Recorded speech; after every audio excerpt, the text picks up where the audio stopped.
motorcycle. Ito po ang Euroboss E. Pag-usapan muna natin ng kanyang motor specs. Ito po ay naka low speed brushless motor type na mayroong rated output power na 240 watts. Na ayon po kay Euro Motors ay mayroon daw pong 20 km/h na full speed, na mayroon pong rated power voltage na 48 volts at rated output torque na 12 Nm.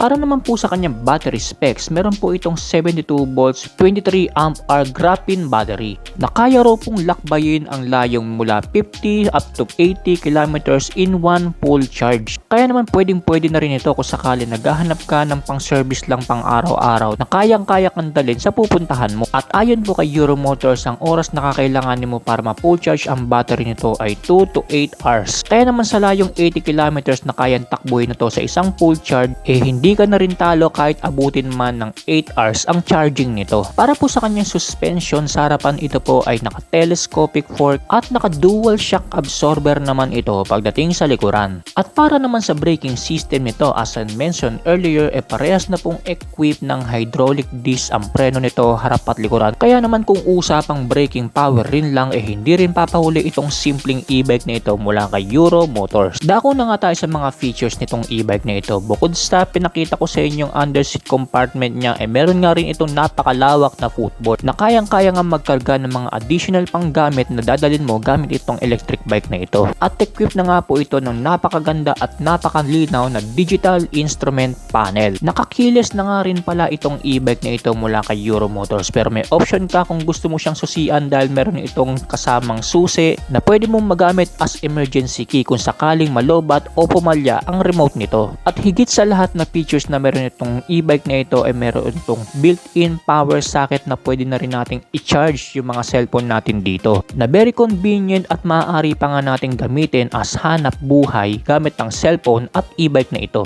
At para naman po sa kanyang dimensions, meron itong overall length na 1,660mm, overall width na 645mm at overall height na 1,060mm. At meron nga lang po itong napakababang seat height with 700mm, habang kanyang ground clearance ay 140mm. At ang kabuang bigat naman po ng electric scooter nito mula kay Euro Motors kapag kasama na ang baterya nito ay 103 kilograms. At yan po ang motor specs, battery specs at ilang pang features nitong electric scooter na ito na Euroboss E.